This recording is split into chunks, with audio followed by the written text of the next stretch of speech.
How to, cousins? It's Rusty. Thanks for joining me today. Today's video is all about estate sales, and my goodness, we just got into a gob load of cool stuff to sell today. I'm going to go through and show you some of that, and I'm hoping that maybe you'll learn a thing or two. But you can see down on the floor here below me, got a variety of cool stuff, even up on this table. We're going to get into it now.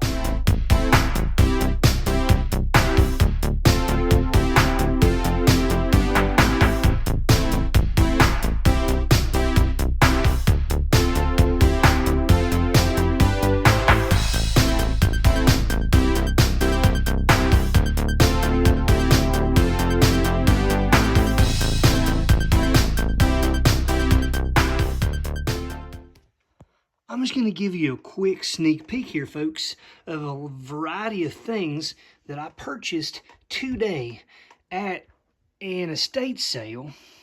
And you may or may not be familiar with various things that you're looking at here, but we're going to talk about them. We're going to go over them here. Some of these items I purchased today, I'll tell you which ones those are. Other ones were ones that have come from the antique store buyout that we did not all that long ago. Been pulling various things out because I want to talk about certain categories of items.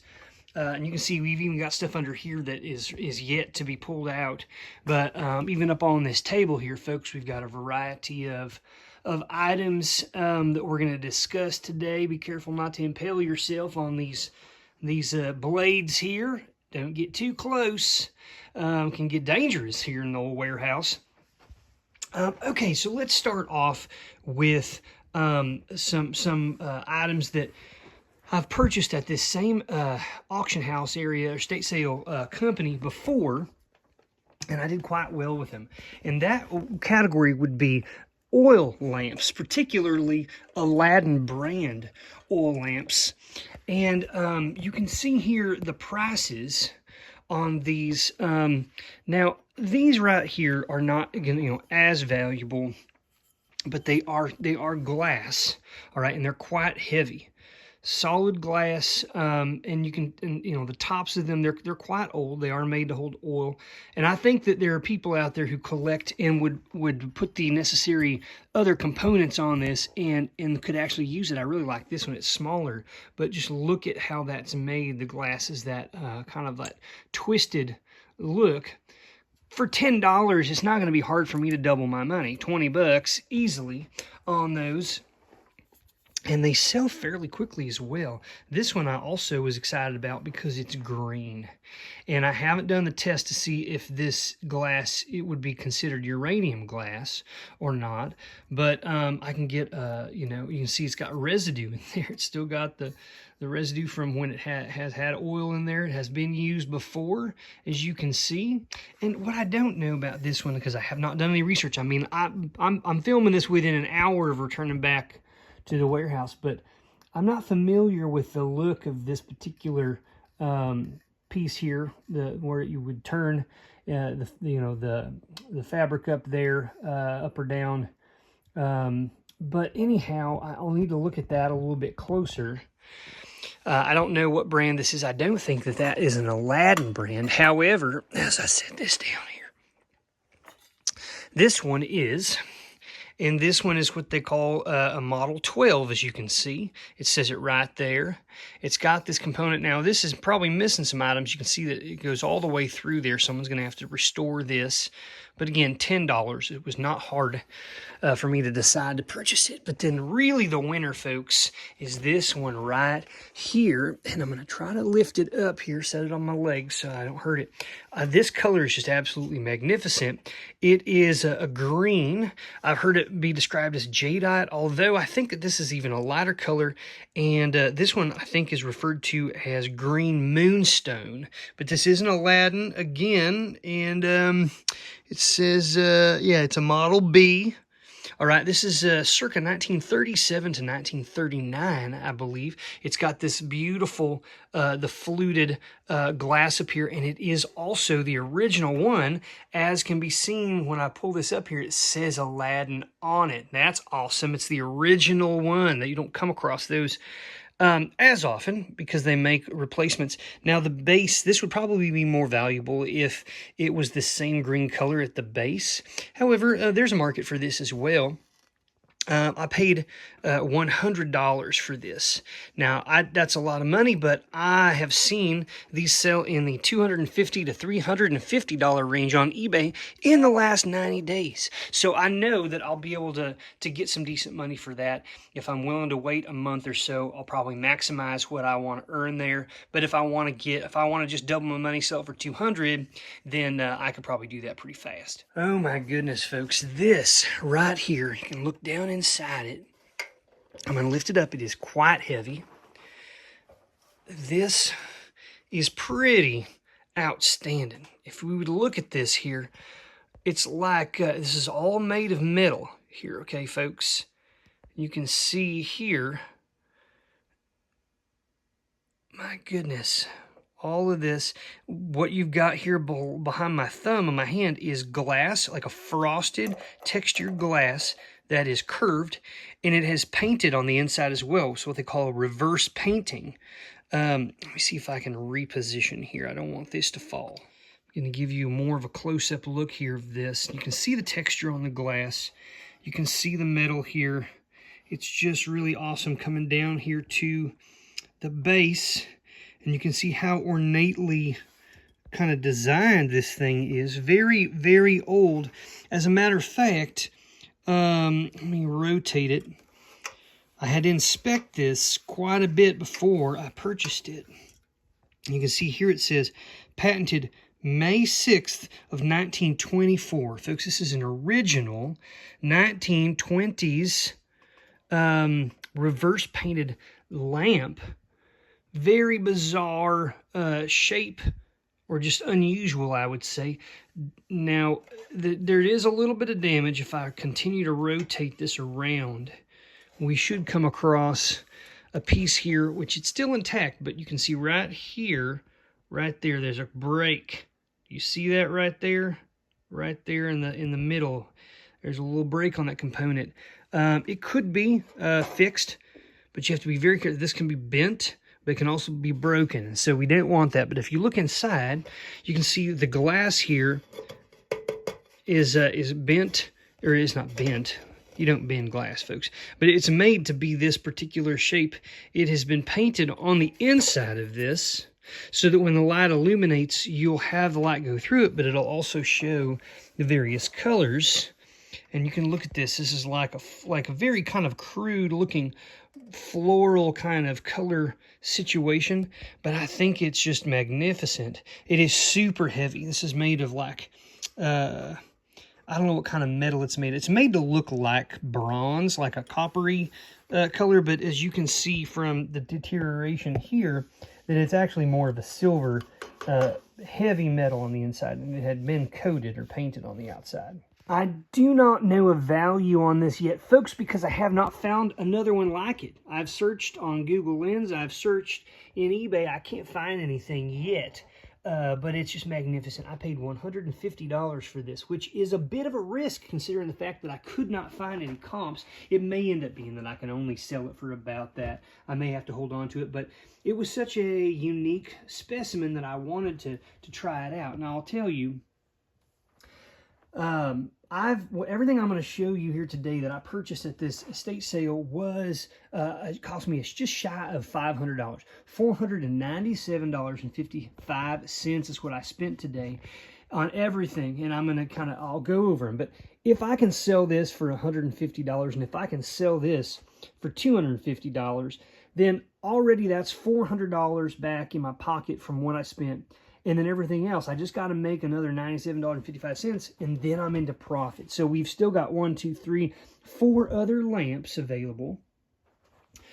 We've got a bunch of bottles that I'm going to go over, pocket knives, some depression glass, some books, and some other collectibles. from a popular TV series back in the day. So let's just go ahead and jump in here to bottles. Now, you're probably aware certain types of bottles can carry enormous values, particularly rare manufacturers that are out of business. Maybe they only made a few items or certain brands. So in this case, we're looking at, as you can see by my thumb here, the Coca-Cola Bottling Company. So this says CC Soda. CC Soda. C and C are for Coca-Cola. It's a soda bottle here.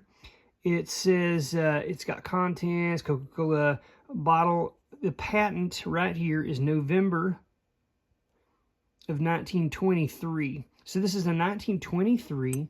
It is a light kind of clear, like a, you know, semi-translucent green color there. And then if you look on the bottom, you're going to see Titusville, Florida. Titusville, Florida. And this was back in the 20s. The initials for Florida were FLA. It's just FL now. But Titusville. And so that helps when I would want to search for this bottle, or when I want to make a listing. I'm going to put CC Soda. I'm going to put the patent, I'm going to put Coca-Cola, of course. I'm going to put the patent number, or the patent year, rather, when it was patented. And I'm going to put Titusville, Florida. Be on the lookout for old, really old Coca-Cola bottles, folks, because they can sell for gobs of money. Here's another bottle. And this also, it says soda water. But it also says Coca-Cola Bottling Company. And this is a bizarrely shaped. You can kind of see it's almost squared off in my hand. Square, square, square, like that. So it's not fully round. It is rounded more up here, but you got some of this embossed words. And then again, down at the bottom, it's going to say patented June of 1920. What is that? 1926? Something like that. It's either 26 or 28. And again, on the bottom, this is from Marion, Ohio. Marion, Ohio, another green, beautiful green bottle.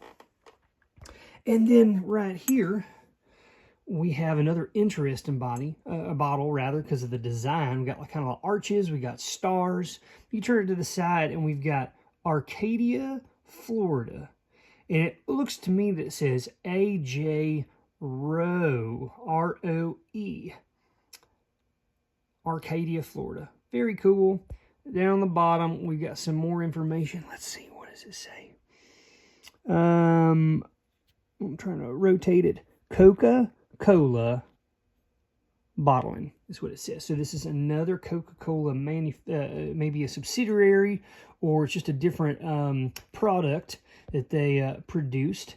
So 3 bottles that are not your traditional, what you would think of as a Coca-Cola bottle, but they are made by the Coca-Cola Bottling Company, and most of them show both when they were made and also where they're from. All right, next up, we have these 3 bottles.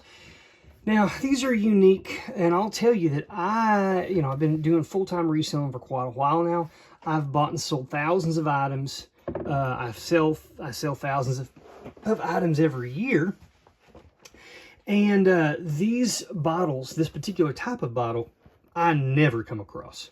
I knew they existed, but even at antique stores, I almost never find them. And when I do, they're outrageously expensive. But what we're talking about are what they call Hutch bottles. These are distinct, oftentimes because of the shape, but primarily because of the top here and how they're just kind of this very softly rounded, more of like a ball almost, with the top cut off of it type. Very, very soft curves here, nothing rigid.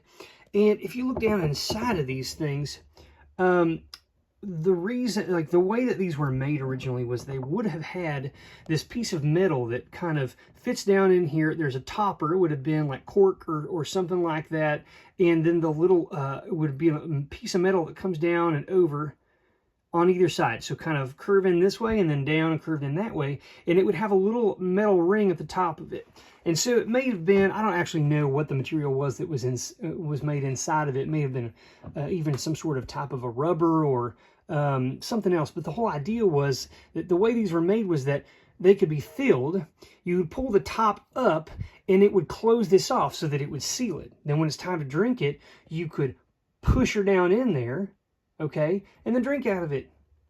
Then they could take them and they would clean them and then they'd refill them and then you'd pull that thing up and seal again.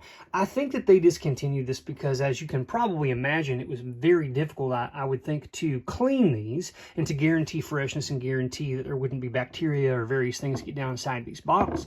But they made them for quite a while for various types of beverages, and just like the Coke bottles, a lot of times they'll tell you where they're from. So this right here says LaHue Ice Company, and you can see kind of the bottom, you can see how it's like just kind of not uniform, right? Because it's very old glass. And, you know, sadly, we've got a little hairline crack up here. It's not, I can't feel it over here. It's not going all the way through, but certainly as you rotate it, you can see it. This is not great for collectors, folks. This would be a pretty nice bottle if it were not broken. That's still, I'm sure somebody's still going to want it, but this one's pretty nice. It's all embossed. Again, Chicago Consolidated Bottle Company, 14 to 18, Charles Place, Chicago, Illinois. All right, and this is cool here. Trade, you can see this nice kind of embossed like emblem here. Mark registered. Very cool bottle. These are what you would consider, you could call them aqua, probably, because this is very, very like a very thin light blue. This is almost more of a greenish tinge than this one, but then this one's also very beautiful, more of a little bit of blue color. Pioneer Soda Works, and it's got a WSF down here. You can see right in there. And the top, this one sadly has some condition issues here on the top with a little bit of cracking. I wouldn't be surprised if these things had been dug up, folks, out of an old junkyard or maybe out of the side of a riverbed. These things are incredibly old, and there's a very big collector market for them. I mean, sure, you can find some for 10, 15 bucks on eBay, but some of the more like hard to find ones or more rare ones can bring into the hundreds and if not into the thousands of dollars. Just look up Hutch, H-U-T-C-H, bottle, and take a look at what they're selling for. This right here cost me about $10, and what you're looking at and what they call it is depression glass. So this right here, as you can see, is etched. You can hear that. It's etched. And right along the edge here, there, and what would have been here, you can see the remnants, is a gold leaf that had been painted on after the fact. You can see that it's, you know, where they have attached the glass base to the platter portion at the top. You can see, and you can see as you turn it, it is pink. It is a pink, like a very soft pink color. It's like a pink depression glass. You can see right here, as this has been, you know, kind of fit together, and then you can see it goes up here, and this is how they stuck these two pieces of glass together. I don't know exactly how much. This would be called a cake stand, I believe. And I've not seen one like this sell, actually, that has the etching and the color, the gold leaf. So I'm not sure. I probably put it up for maybe $30, $35 to see what happens. If it doesn't sell, Flo's mom collects this stuff, and so this could also become like a Christmas gift or something. But I think it's quite nice. And then here's a perfect example of what we try to do all the time, and that is buy lots of items, make our money back quickly, and then make our profit off of everything else. And so this was a box full of pocket knives, as you can see. I'm trying to find where the price is listed on it. There we go. $20 for this whole box. Okay, sure. So that's not a problem.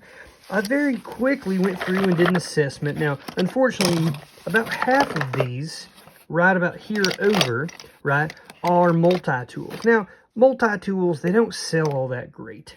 For me, you know, I've not had great success. I would say that this one that says Great Neck on it and this Coleman one, which are both in pretty good condition, those will sell together. I could probably sell those individually. The rest of these in here are kind of knockoff brands.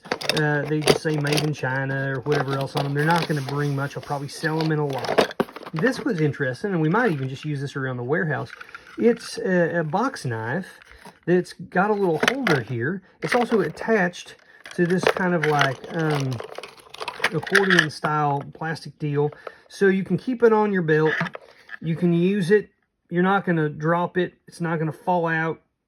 And it has a nice blade in it. So that A is something we could use here if we don't want to sell it, or B, that by itself, that it's kind of interesting, and we could probably sell it. Okay, so then you got the rest of these here, and we're just looking at pocket knives, various brands, styles. You know, some of these still just say, you know, stainless steel or made in China, but we do have a few kind of interesting looking ones here.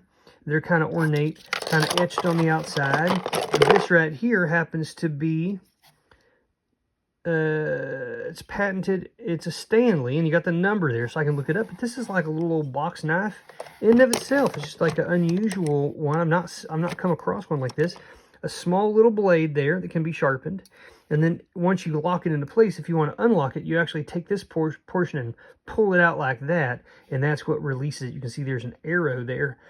People collect old Craftsman and old Stanley tools, and so something that's still functional, but and a little bit quirky, could certainly sell. So that's an item I could sell on its own.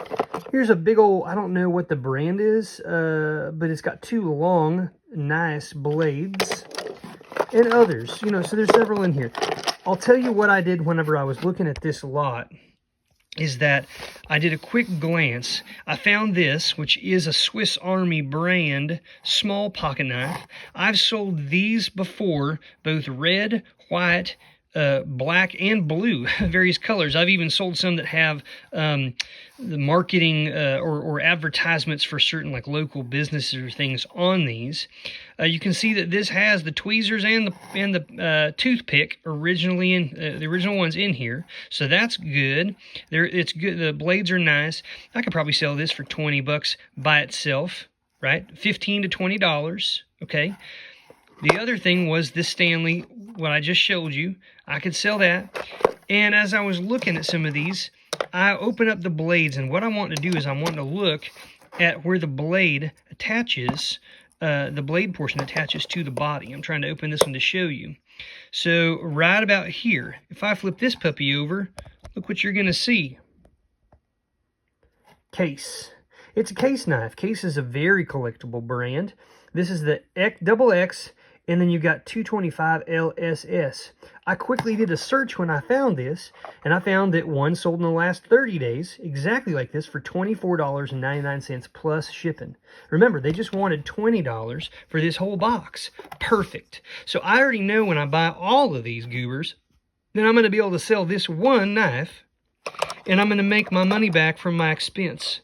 Now, this right here is a great representation visually of what we do. I buy this whole lot. The very first thing I put up to sell is this item. It sells in a week. Boom. I've made my money back, and everything else you're looking at is my profit.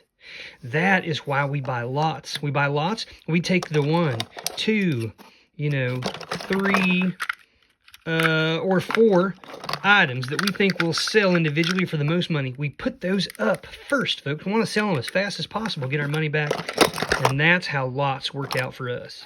All right, let me pull this up here. Oh, it's heavy, folks. So I got this also at this estate sale, and what it is it's a collection of various Boy Scout booklets. Come over here.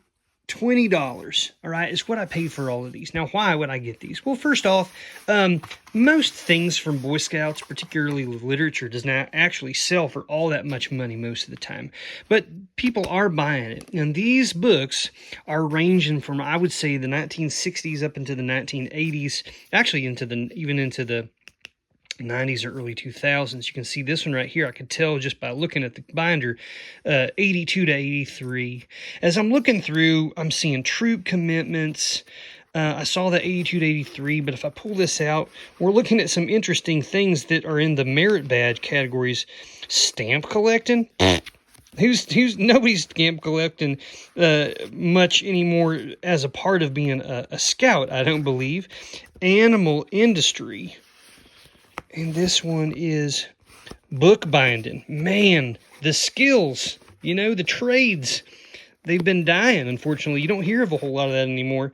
But we have Bear, it's got like Cub Scout. We've got this book that when I saw this, I thought, well, there's probably some value in these, because this is the Order of the Arrow. And folks, if you're not familiar with that, it's essentially like the honor society of Scouts. It's the Scouts who best exemplify the oath that they took in their personal lives, and they they give out awards for things like just various types of camping skills and stuff that these books would outline. Boy Scout handbook here. We've got a Webelow Scout thing. We've got a Scoutmaster's guides, multiple Scoutmaster's guides, handbooks, field books. I mean, this would be a really cool collection for somebody. Another Webelows there.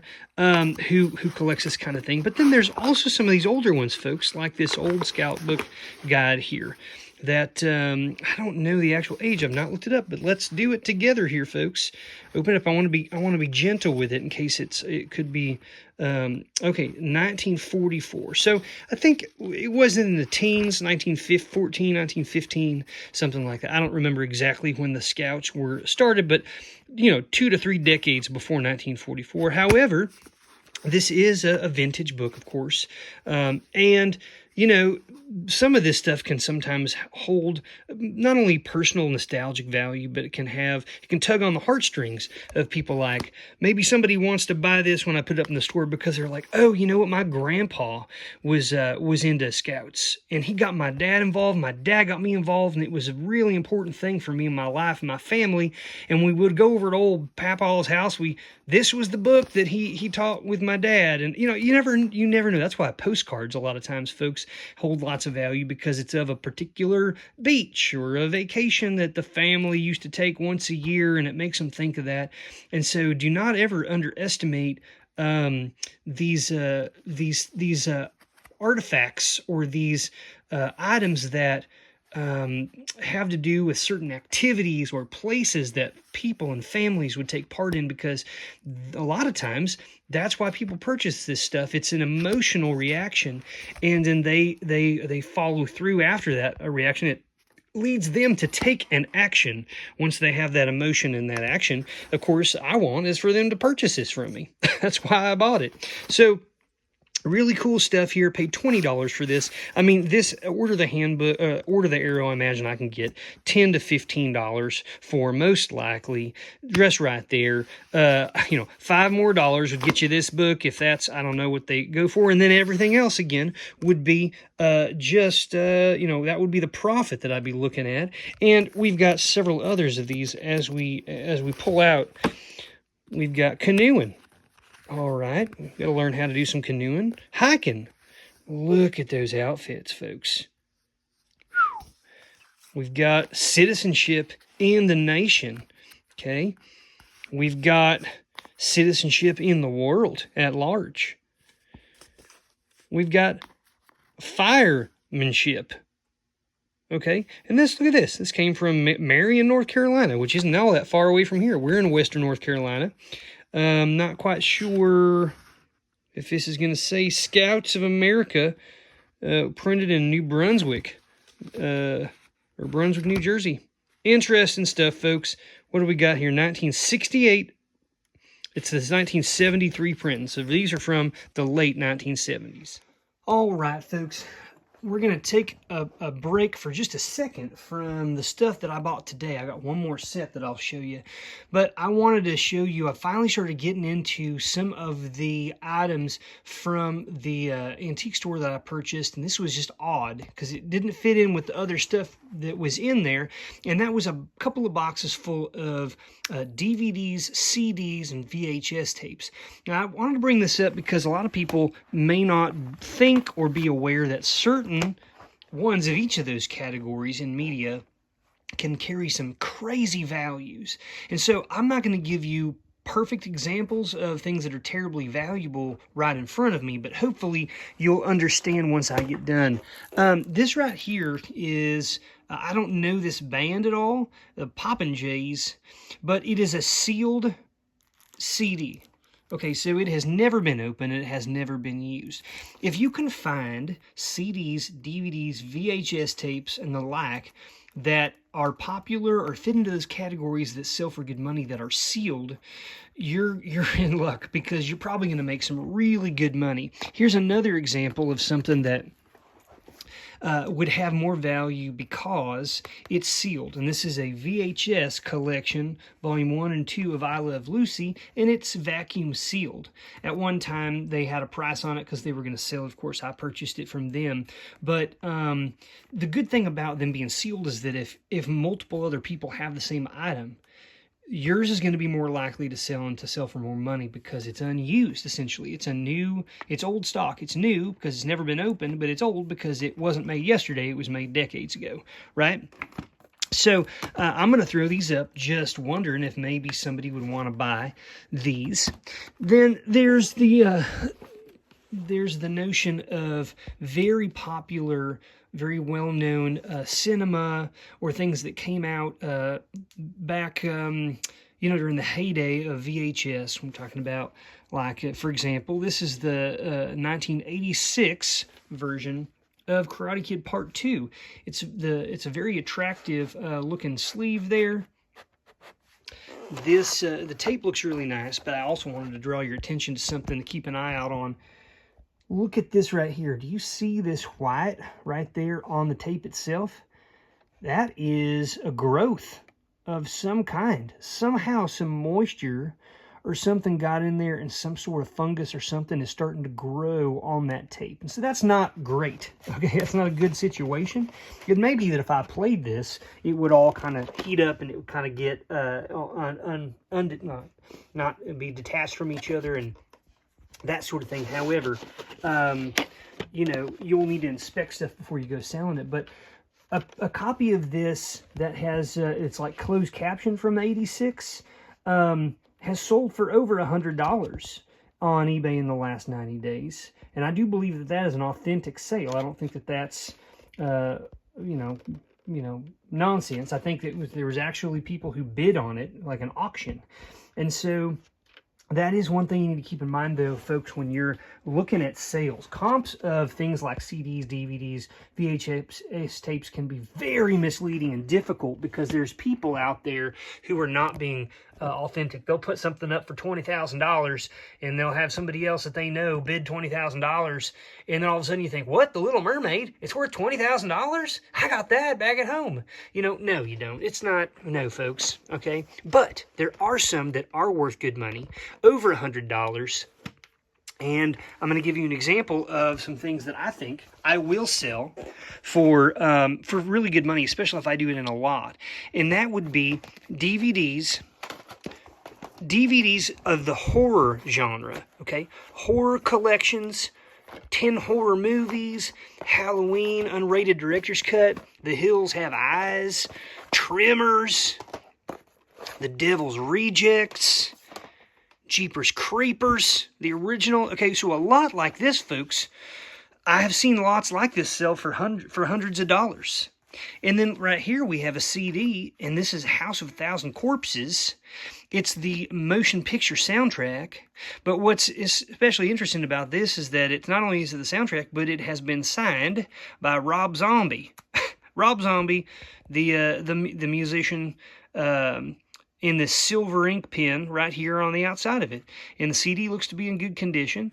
This copies of this sealed have sold for $50 or more recently. I haven't seen a single one. You can see there's some kind of a scratching or denting of the cover, but I haven't seen any that have been signed by Rob Zombie. And so people who collect signatures or collect this kind of thing, if I wanted to really sweeten the deal, I could throw this in, but lots like this. So in the movie categories, horror, folks, horror sells incredibly well.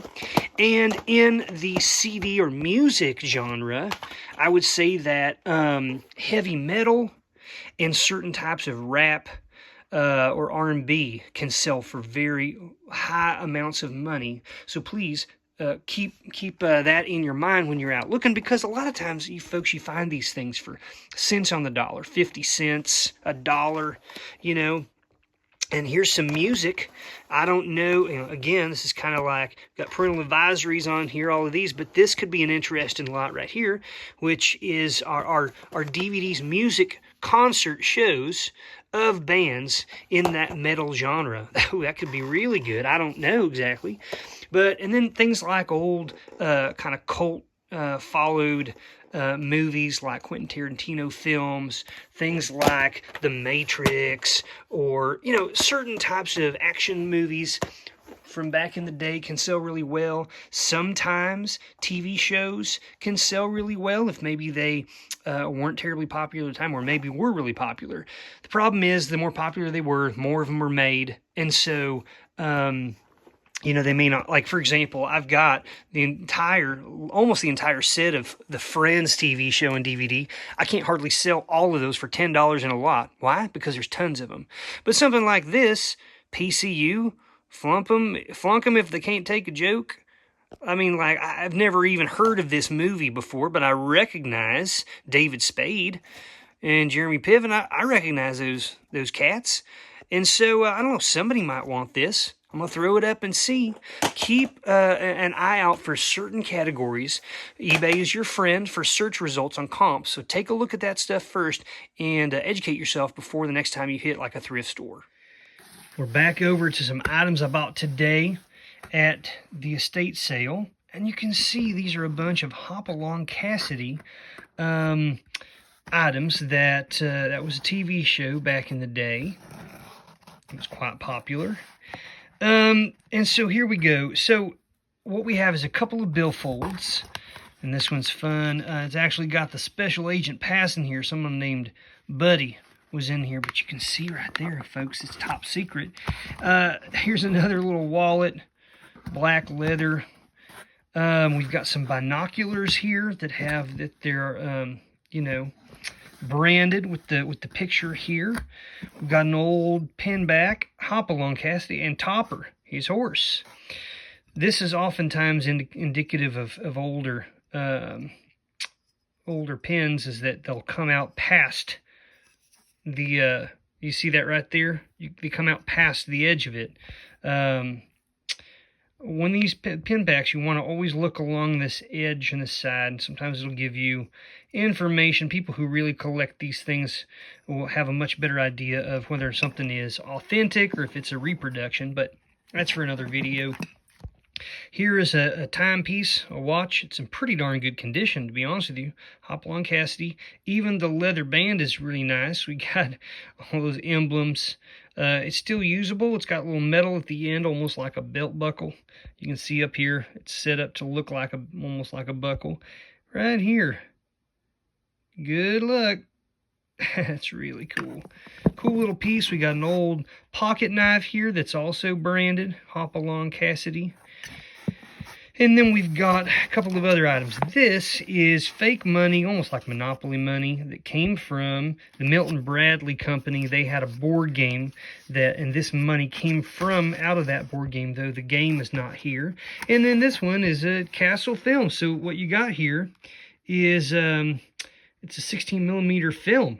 It's actually, if you were to put it on an old projector, an old movie projector, like people used to have in their homes that they played. This has the actual film in here, or like a short maybe. Heart of the West is this one. So I paid $50 for this whole lot. Now that's quite a bit of money, but I'll tell you, I did a quick glance, and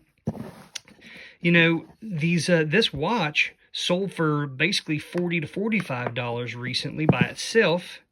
I'm going to get maybe $20 out of the pocket watch. I don't know about the pen. The binoculars, maybe $20, $15 to $20. I've seen a lot sold for $50 of two wallets, not these exact ones, but I thought if I can make 80 to 90% of my money back in one item, then there's a really good shot that the rest of it, if sold individually or even in a lot, will get me into profit. I love these old items that go with a particular, say, TV show or a film or things like that. Sometimes you come across Zorro stuff, or you come across some of these other shows. It's just really kind of a cool glimpse into the past. Now, admittedly, before I get into this, folks, you're about to see items I do not enjoy selling. Sure, I love making money on stuff, but folks, when we're talking about fine china, dinnerware, ceramics, it can be such a hassle because you're taking a big risk that you're packaging it well enough that it's not going to get damaged, and you have no control over how well or how poorly that is handled once it leaves you. And if it gets damaged, you could be out your money. If it gets damaged, you might have to chase down the shipping company in order to get your money back. That's if you paid extra for insuring your items. It can be a big headache, plus it takes a lot of time and effort to package it well. So I just want to say that this is not something I typically sell. However, sometimes I come across really nice sets, and I know I can make several $100s off of them. This stuff I did not purchase by itself. Actually, it came with a bunch of antiques that I bought. And what we're looking at here, it says Oxford Bone China, but we're talking about the Lenox brand. You can see that L in the center there. That's L for Lenox. This is the pattern of this would be called Petite Point, all right, and it's this gold pattern. It's quite attractive for what it is. If you want to have a color on the top, it's gold rimmed around the edge as well. And I've got a complete set. I believe I've got 12. I don't know if those would be considered dinner plates. I don't think they'd be considered dinner plates. These are almost maybe like side plates. And then we've got saucers, and then we've got the teacups here as well. And we got a complete set, 12, 12, and 12. So I expect that this set will sell for over $300, okay? And I don't know, I might put this in the set or I might sell it on its own, but this bowl by itself might be able to sell. They had it for $120. That may be a stretch. I'm thinking maybe closer to $100, although I haven't done any research on it yet to find out. But we can see there's two ways I can approach this. One way is I could sell this, since I have a set here, 6 plates, 6 saucers, 12, 12, and 12, and then this bowl. I could just say, here's a dessert set, or something like, here's a tea set, and try to sell them all at once. Or I could put them up and say I got, this little teacup, right? I'm going to sell this for $20. And then I put quantity of 12. So people are going to buy these individually, but if they want more than one, they got to pay $20 per piece.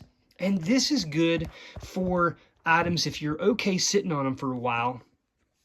If you're okay sitting on these things for a while, it can be nice, because as people damage or break or usually break a piece from their set, they want a complete set, so they'll go on and see if they can find a replacement. In fact, there's sites that are specifically geared towards helping have an inventory of these old pieces in order to replace stuff that people damage along the way. And then this one is also Lenox. This one would be, let's see, can we zoom in here? Focus for me. Special. All right, so this would be called a special with gold rim.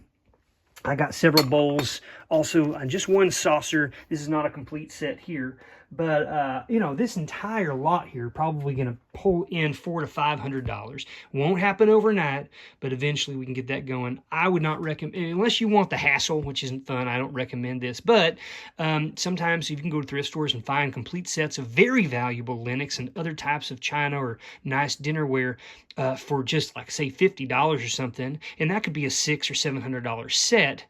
But you just got to do your research. Always look on the bottom, because that's usually where you're going to get the information you need. Folks, we're running out of time today. Next time, we're going to talk about some more artwork we got back here, about different types of boxes and vessels that can bring money, even if there's nothing inside of them. And then we've got a variety of other things we're pulling out here from these buyouts that we need to go through, but we don't have enough time today to get it all here. Got a nice big axe here, pretty cool. We'll get into some of this stuff here, folks, pretty soon. And we'll try to talk about different values and things and why you might want to look into them. I was real excited about this stuff we got down here, some old books. This particularly is fun, some really old fairy tales, Grimm's, and Fairy Tales Anderson, Hans Christian Andersen, different stuff. We'll sell some of these. They can bring big values depending on how old they are. Some jewelry. We got some old oil lamps. Some really cool stuff in here, folks. So stay tuned. We'll get into this again soon. Be looking for another video next week. And if you haven't checked out the What's Sold channel, we'll show you the stuff that we're selling at the warehouse right here. We'll tell you what we paid for it and what we sold it for. So thanks so much for tuning in. We'll see you again soon, folks. I hope you find a nice treasure this week. Hope you're doing well. Thank you, cousins, for being in here and doing this with us and for helping us learn as well. If you ever have questions or concerns, please leave a comment. We love to see that. It's helping us along the way as well.